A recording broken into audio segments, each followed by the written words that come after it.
নমস্কার, কেমন আছেন সবাই? আজকের আবার একটি ব্লগে আপনাদের সকলকে স্বাগত। আজকে হচ্ছে বৃহস্পতিবার। বৃহস্পতিবার সকাল 7:30-8টা মতন বাজে। তো আপনাদেরকে একটা ঘটনা জানাবো, মানে ঘটনাটা আগের দিন রাত্রে ঘটেছে। তো সেই ভিডিওটা একবার দেখে নিন আপনারা, তাহলে নিশ্চয়ই বুঝতে পেরে যাবেন কী ঘটনা ঘটেছে। রাত এখন তখন 10টা মতন বাজে। আমি ওপরে ছিলাম, নিচে দেখি বাজি ফাটানোর শব্দ পেলাম। তো অনেক কারোর গলার আওয়াজ পেলাম আর বাজি ফাটানোর শব্দ পেলাম 2-4টে। তো ঝট করে নিচে গিয়ে দেখি যে আমাদের বাড়িতে ছোট্ট অতিথি এসছে, সেটা হচ্ছে আমাদের কার্তিক। উনি এসছে আমাদের বাড়িতে। তো ব্যাপারটা হচ্ছে ওর বন্ধুরাই দিয়েছে কার্তিকটা, নিচে উঠোনের চৌকাঠের সামনে রেখে দিয়ে চলে গেছে হট করে। মানে চিন্তা করা যায়, রাত্রি 10টা বাজে, এখন দিয়ে গেছে জিনিসটাকে। এমনিতে শুতে আমাদের 12টা-1টা বেজে যায়। যাই হোক, বারণ করে দেওয়া হয়েছিল যাতে না দেওয়া হয়, কারণ এই বছর প্রচুর খরচাপাতির জন্য বারণ করে দেওয়া হয়েছিল। তো সেই বারণটা না শুনে ওর বন্ধুরা দিয়ে গেছে এই কার্তিকটাকে।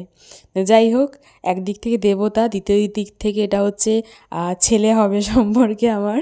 তো যাই হোক, একটু আনন্দও হচ্ছে, বেশ মজাও লাগছে, কিন্তু আবার একটু মানে চমকে গেছে ব্যাপারটা, এরমভাবে তো ঘটনাটা ঘটেছে। যাই হোক, ওপরে নিয়ে এসে ঠাকুর ঘরে ডাইরেক্ট রেখে দেওয়া হলো ঠাকুরটাকে। আর এই যে এই জায়গাটা আমি সকালবেলা দেখাচ্ছি আপনাদেরকে, রাত্রে দেখাতে পারিনি। ঠিক এই জায়গাটাতে ঠাকুরটা দিয়ে গেছিলো।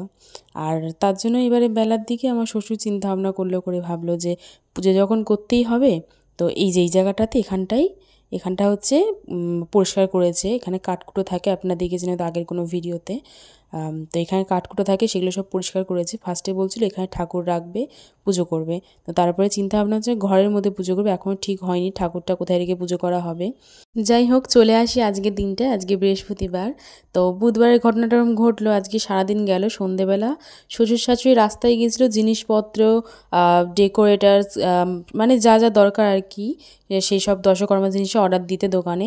তো যাওয়ার সময় এই ওভেনটা, এই মিল্টনের যে জারটা, সেটা নিয়ে এসছে, একটা নাইটি নিয়ে এসছে আমার জন্য। আর আমাদের নিরামিষ কড়াই ছিল না বলে একটা নিরামিষ কড়াই নিয়ে আসা হচ্ছে। আর ওভেনটা নিরামিষ দরকার ছিল, সেই ওভেনটা নিয়ে এসছে। আর এই কাপড়টা ভাইফোঁটাই মা দিয়েছিল। তো এই কাপড়টা পাড় বসালাম, একটুখানি হাতে মুড়ে রাখলাম, কারণ এই কাপড়টা পরে আমি পুজোয় বসবো, ওই জন্য এগুলো গুছিয়ে রাখলাম। মনের মধ্যে কিন্তু একটা আনন্দ আনন্দ ফিল হচ্ছে। কালকে শুক্রবার, তারপরেই শনিবার, আর পুজোর দিন চলে আসবে। ওই যে বললাম, সিঙ্গেল একটা ওভেন নিয়ে এসছে আর কড়াইটা নিয়ে এসছে, যেহেতু নিরামিষ জিনিসের দরকার ছিল খুবই আমাদের। বেশি কিছু না, এটাই আপনাদেরকে একটু জানানো ছিল। তো এর জন্যই ভিডিওটা এতটুকুনি করা, আর কিছুই না। তো বেশ, তবে আজকে আসি, দেখা হবে অন্য একটি ভিডিওতে। সকলে সাবধানে থাকবেন, ভালো থাকবেন, সুস্থ থাকবেন।